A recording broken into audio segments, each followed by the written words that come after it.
Luca Del Deo. Um, I am the founder of Meditation Artifacts.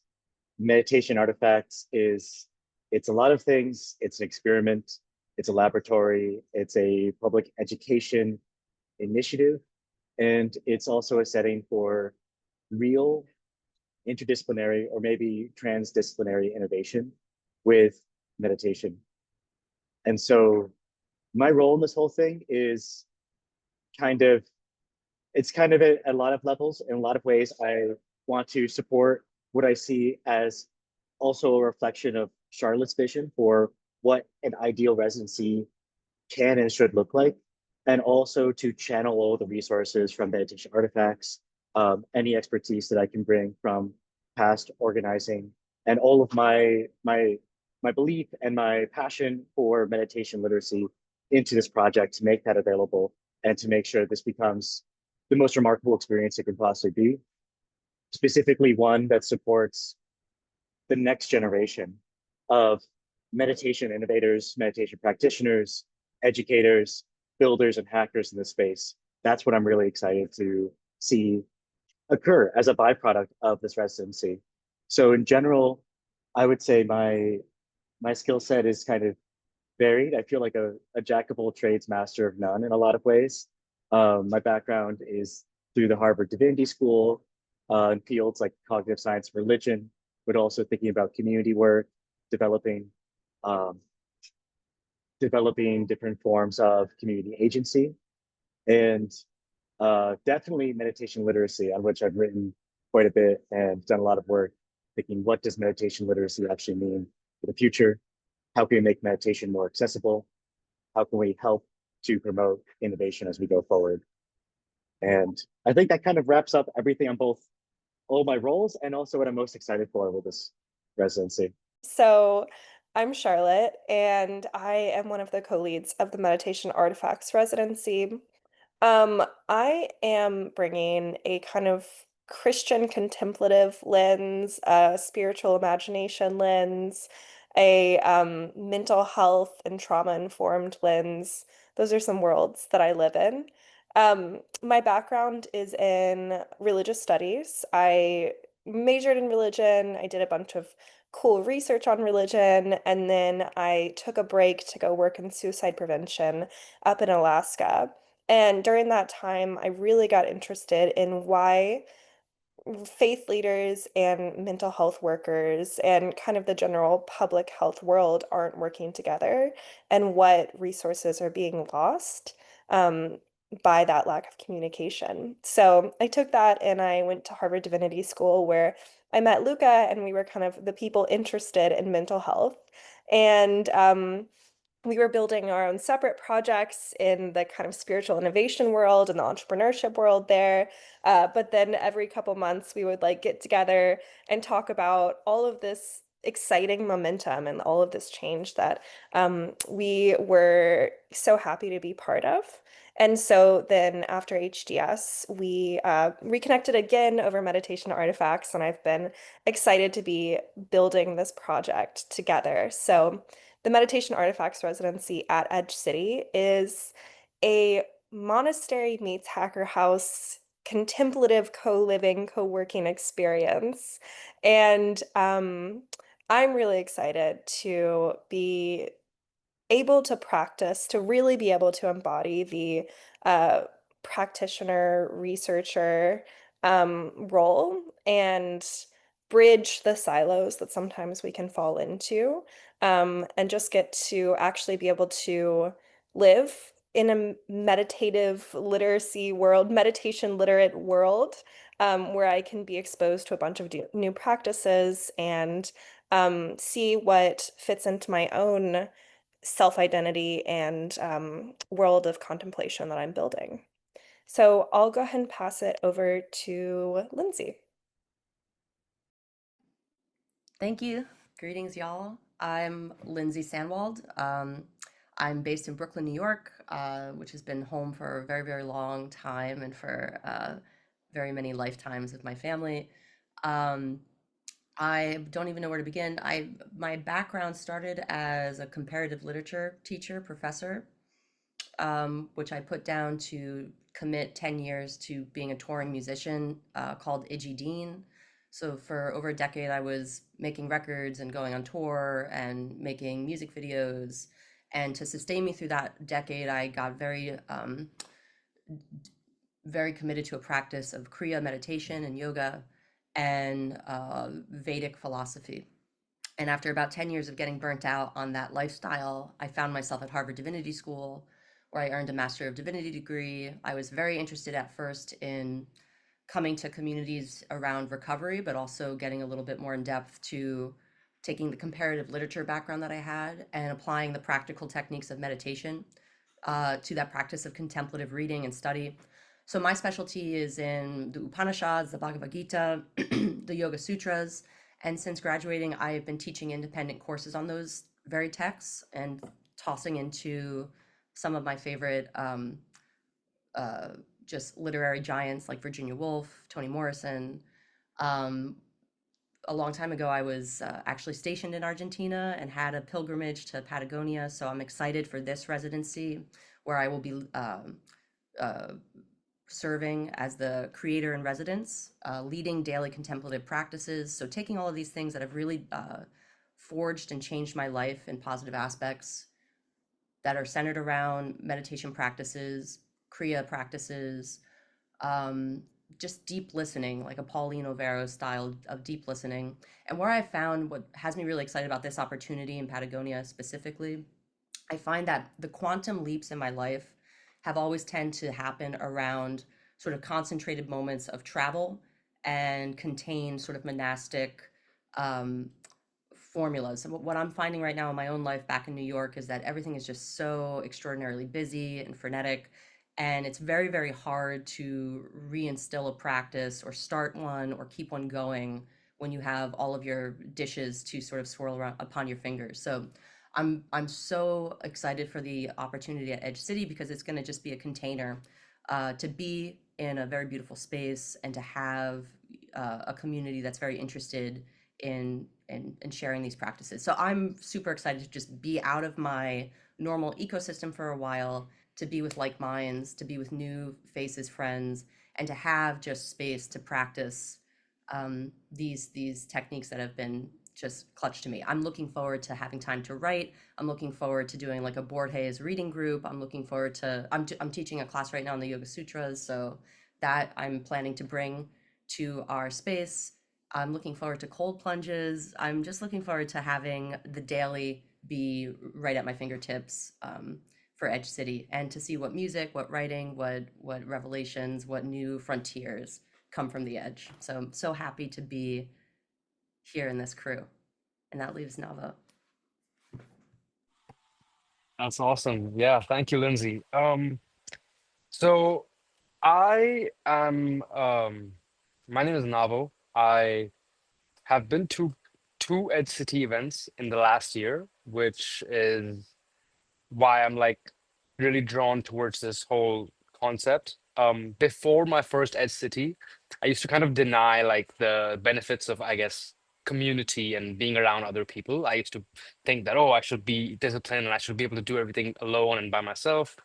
But my biggest takeaway from my first Ed City experience was how powerful it is to be around other people, other high agency, like-minded people, and really magical things happen um, throughout the month from both of my previous Ed City experiences. Um, for this one, my contribution is going to be, oh, so a little bit of backstory. During my first Ed City, I kind of just stumbled across the folks who were organizing it. So the way we met was I was already staying at the place where um which was like the center, the hub of Edge City Lana.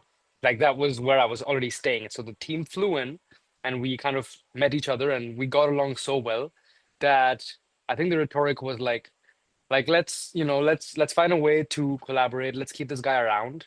And the gap that they had at the time was content, video content. They didn't know how they were going to sort of manage that, and I at the time also wanted to sort of get into that lane, so there was some overlap there, and I ended up kind of helping them out with some of their sponsor facing content. And I'm looking to do something very, very similar for Edge Patagonia for this residency. but I think it is going to be much more, I think, intimate, and sort of create like a documentary out of this world's first monastic hacker house experience, which I thought was so cool, because I also have been meditating now for about 6 or so years. I was very, very excited to see this residency, and it really resonated. What I'm looking forward to is just, well, first, this residency model I think is super cool. And I think there's going to be a lot of beautiful things that come from it. And yeah, I'm also, the other thing I'm really excited for is group meditation sessions. I think those are really powerful and something that I don't get to do often because the timing doesn't make sense or you can't find the right group of people. So I'm really excited to kind of experience that every day, because I know with from past retreats and stuff that with constant meditation, it really compounds, and then the creative juices start to flow and things start to happen kind of automatically, and so I'm really looking forward to what emerges from that as well. So yeah. This is awesome. What an incredible group of people that like if this group is so cool, I can't even imagine how cool like all 400 plus people descending on San Martin is going to be. So let's talk a little bit about practice. I feel like that was a little bit of a theme in all of our in all of our comments. The container that we'll get to be part of, the ability to do it in a community. But I'd love to dig a little bit more into how this residency is going to impact your personal practice. So, Luca, once again, I'm going to nominate you. Thanks, Charlotte. Um, yeah, it's a really great question because I feel like at the core of all work surrounding meditation, we have to really embrace personal practice. That gives us the frame to understand everything that we're doing. So I want to include in this a little bit of a history of my personal practice because that's how I'm contextualizing this residency. I started meditating when I was around 19, maybe 18 years old, and I did it for mental health reasons. I had a really difficult time in my childhood, and then I learned about meditation from some psychology textbook, and I was like, okay, this is great. I tried to get into it, and I really struggled at first. And that's when I started to learn that there are hundreds of different ways to meditate. And that's what started me on this journey of learning more about meditation, just the process of finding a meditation practice that I was able to really connect with. And that took me then to India for a couple months where I stayed in different monastic settings and started a whole academic career. And so what I see great about this residency is this will be the first time when I have put aside an entire month to dedicate myself in a holistic way to meditation. Now, this residency is not going to be a monastery. We are not meditating all day long. We are not surrounded by Dharma talks or meeting gurus, or we're not immersed in this as a matter of life from every moment. We are working professionals. We're also pursuing our livelihood, whatever that means, and exploring what the broader Edge City community offers. But we're doing that in a setting couched by this theme of practice, this theme of exploration, this theme of meditation. And so the past couple of years, my meditation practice actually really suffered as I've been doing entrepreneurship journeys that are really stressful and really make it hard to justify an hour on a meditation cushion each day when I could be sending emails or scheduling client calls or whatever it is. Um, and that's why I'm really excited about deepening with this, being in a community of people who can really relate to multiple aspects of my journey. People who are, like Navo said, high agency.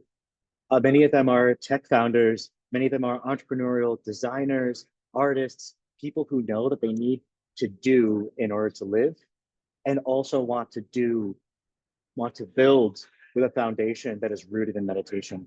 And so I'm really excited to deepen my practice with other people in this way and discover what it means to synchronize a very ambitious, in many ways, lifestyle with a lifestyle that also slows down and allows us to truly take care of ourselves in the way that meditation allows me to take care of myself. So that's what I'm really excited about in terms of practice for this residency. And I will, I can popcorn to Charlotte, keep the same rhythm as before. Yeah, thank you for buying into the popcorn. That's so beautiful how you express that, Luca. I think just building on that, I've been thinking a lot about contemplative design as a framework. And I love that it doesn't have to be one or the other. Sometimes, as I mentioned before, we really fall into silos and buckets and things like that. And being someone who wants to be in touch with a bigger power, an inner power, whatever that is, nature, self, and also wants to build and like be really engaged in the world and all that still needs to be done, that can feel like kind of a hard binary. And I think meditation and contemplative life at its best actually makes you a better builder and a better creator and makes it sustainable. So I am really excited to just sit down and practice. I've started my journey as a Quaker recently, so my meditation right now is sitting in silence in those meetings. And I want to bring that as part of this like meditation literacy journey, but also just making myself do the hard work of sitting down for an hour in the morning and an hour in the evening. I really feel is going to be so impactful for how I understand myself. And I also really hope I'm going to be able to take the momentum from doing this in a community and keep it in my life when I come back. And really just have this be a foundation for many years of practice to come. So I'll leave it there and I'll pass it over to Lindsay. Thank you. I'm getting so jazzed just hearing to all of you sort of bring these. Before we recorded this call, I was describing, this is a time of year where the days are getting darker and it's kind of a moment right now of like setting a lot of intentions auspiciously. So just having this call and this conversation right now feels very potent. One thing I wanted to share is just since making, I'm still in my life, I'm still in the Zoom screen, I'm still in Brooklyn, I'm still doing all of the million things to keep my sort of exterior sustained.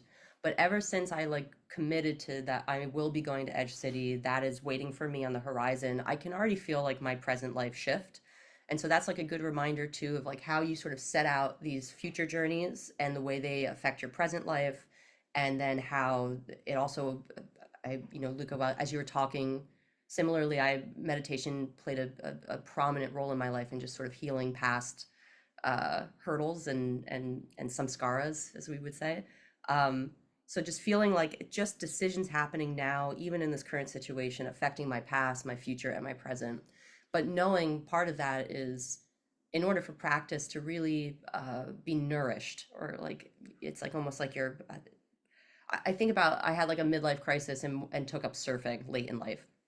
And the only way that really happened was I would happen to be living for a long stretch and season near an ocean and had somebody I was living with who was a local, who was 18 years old and would be knocking on my door every morning being like, "Come on, we're going out." And without that like daily morning knock with the proximity to the ocean to do the practice every day, that was the only way I was going to pick that up. And so again, these sort of opportunities to go to a place for 2 weeks, a month, a season, and just sort of have that access and have that daily regularity is really what sets the seed and this tone. And finally, and my teachers have always taught we aren't training as meditators to go live on the top of a mountain and to be alone in a cave forever. That's not what we do. In the Kriya tradition, you go through the limbs and then you do what's called samyama, which is you take it back. So like a musician going on tour, you go on the road and then you come home. So a big part of this practice too is like, what do I do out there that will allow me to bring it home and take whatever sort of focused pilgrimage I need to take to reset, to regroup, to refine, and then bring that back. So I'm really looking forward to that part of it. And again, it's just going to be, I know it's just going to be this removal of obstacles of like what my everyday has right now, where it's the ocean is right there. The people around me also want the ocean.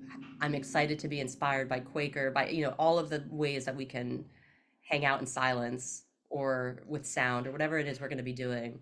And I get to take that home with me. and it'll fade, but it'll last for a while, and it will likely last, you know, for in memory for a long time. So um, the practices, bringing them together and just giving them space to be, is I think already so potent. And even weeks before being there, I can already feel it working on me. So I'm excited to see who I get to play with there. And that's what I'll say. And then Navo, popcorn to you, my friend. Yeah, in terms of that knock on the door, I think it's so important. And again, I used to deny that for most of my life. I've had this really strong sort of inner critic that you should be able to do this alone. Why aren't you able to meditate? You know, both times I've done two Vipassana retreats, and both times I sort of came out of them with this goal of meditating 1 hour in the morning and 1 hour in the evening. Okay. I always stuck to the 1 hour in the morning, but the 1 hour in the evening is super difficult to do because I think, you know, even kind of in terms of what's happening inside of our minds, we are not the same person in the morning versus after we've consumed all this information and all these things that happen throughout the day. And so at nighttime, it's really, really difficult for me to just, you know, sit down and do the practice. And I think that's where the knock on the door comes in, because I'm gonna have all these other beautiful people around who also want to kind of do the practice, and I think that's very, very, very important. Again, going back to this being sort of my biggest takeaway after the first Edge City event. And then also coming back to what Luca said about, you know, does it really justify me sitting for 1 hour if I could be sending emails? I used to think that way as well. But what I realized through the practice is that the sitting down for an hour in the day, it makes you so much more efficient at writing emails. So you actually save more than that's like an investment. So you end up saving sort of more than those 60 minutes by being just way more efficient at other things. And the crazy thing is, we all understand this intellectually, but as you just said, we fail to kind of implement it, right? Like I'm doing Muay Thai, I'm doing a Muay Thai fight next month, right? I shower 6 times a day. So I wake up in the morning and I shower. Then I train. I shower after I train. Then throughout before the second training session, I get sweaty. I shower again.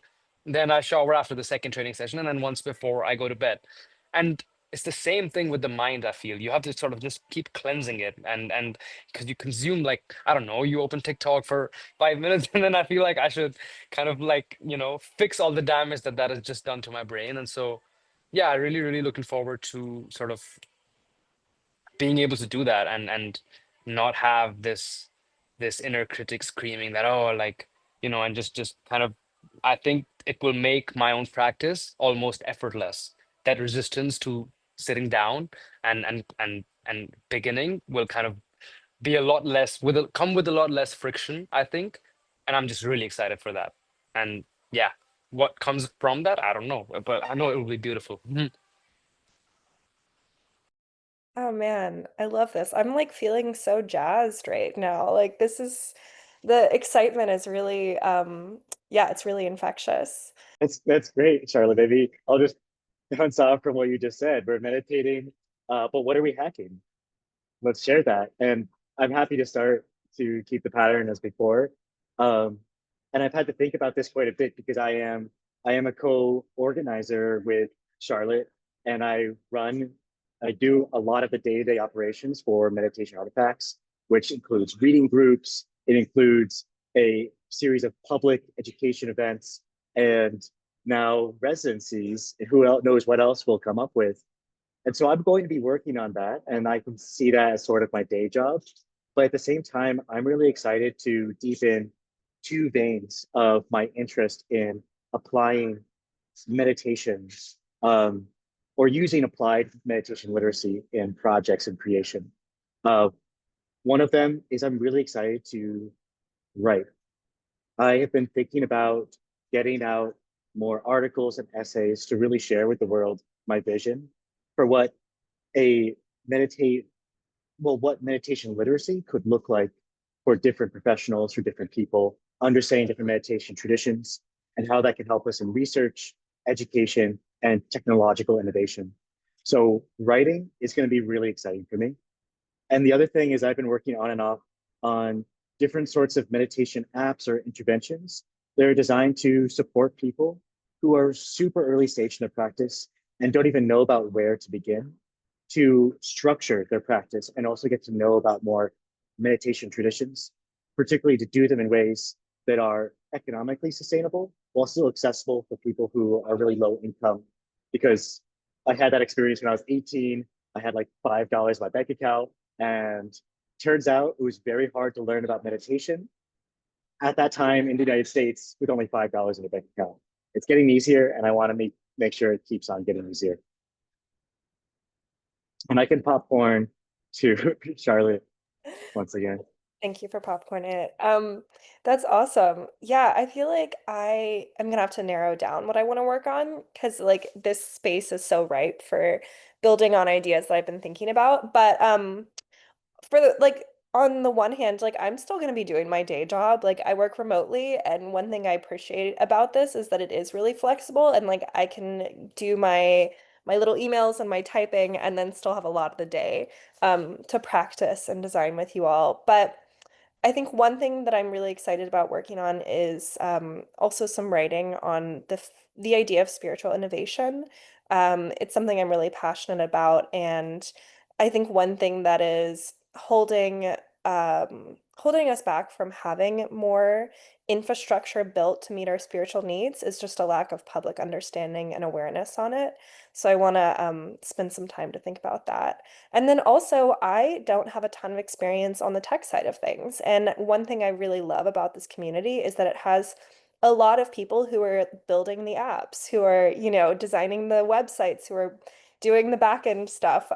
And so I want to like do some vibe coding with people and I want to learn about AI and stuff like that and think about how I can make these ideas translate into products or really tangible things that people can access and use. And I'm gonna throw it over to Lindsay. Received. Thank you. Um, I'm echoing that there needs to be some narrowing of intention, but like things are really prominent for me. First, um, so the flavor of course that I teach independently, it falls under this umbrella that I call disciplines of divinity, and that's broadly interpreted, but each course is sort of like its centerpiece, it's like final project. I don't love that terminology, but each course starts with a practice of a text and then invites students halfway through the course to practice a form of asceticism, a form of monasticism. Um, if we read the Tibetan Book of the Dead, we say, okay, now we're going to do 49 days in the Bardo. In those 49 days, practice a renunciation, like experiment with renunciation. So we're at that point right now in my class with the sutras. And so, I'm really looking forward to having my time in Patagonia be my practice time to do my own personalized version of renunciation. Uh, Through that, I'm very excited to also in my downtime or in the time where I'm not riding the subway and having my nervous system just shredded on the daily, uh, something that's been a long-term goal of mine that I've been doing on and off for 20 years have been helping coordinate retreats, participating in retreats, assisting on retreats, but never really going the full length of like hosting my own long-form retreat. I did this summer with a class on Virginia Woolf related to the waves. We did a local retreat. It was great. And this time last year, I did my own sort of private pilgrimage to England around her novel To the Lighthouse with the intention that I do want to offer that to students. So a big primary goal for my time when I'm not leading morning meditations, when I'm not reading my Borges reading group, when I'm not cold plunging and just, honing my daily renunciation and practice and getting, cross contamination with AI folks and the tech folks that I'm excited for. I'm really excited to use the time because anybody who's an entrepreneur or who's an artist knows that it takes like a lot of time to launch something. So I'm really excited to just have the bandwidth and time in theory to be in my regular practice, which as Navo said, the investment of like taking that hour in the morning pays back in such dividends to be able to use this space to, you know, launch this next era of like what I'd like to do with my own sort of hybrid of contemplative teaching, comparative literature, comparative theology, and monastic practice. And this is like the dream, you know, scene to be able to like put those things together. So that's what I'm looking forward to. That's the thing I'm hacking, I suppose. And Navo, on to you. Yeah, so one thing that I know for sure I'll be doing is documenting this experience. So I'm gonna be sticking a camera in your guys' faces, obviously with consent first, and but so that's something that I'm really looking forward to. And also I will also be making short form content throughout the month, most likely for Edge City socials. So that will be my contribution for Edge City. So that's also something that I anticipate taking a chunk of my time. And you know, the other third, the third thing is kind of TBD because every time I kind of meditate like in this way, like for example, every time I've done a Vipassana retreat, I've always come out with like these new sort of ideas and goals and things that I want to do. Like for example, even the fight that I'm doing right now, the Muay Thai fight, this was like planned after my last Vipassana. I already knew I was going to be doing this. Um, right now. And also Patagonia as well. Like I knew for sure I was going to be going to Patagonia after the last Vipassana that I did. So, you know, that last third, I don't know what it's going to be. It will be something that I come up with during the month and decide to put my mind towards. Um, and yeah, I'm also documenting my journey right now for this first fight. So thank you to all of you, to our leaders and stakeholders and founders and everyone in this call. And also to anyone watching or listening, we've still got some beds. Come meditate, come hack with us, or do something in between. We can't wait to see you in Patagonia next month.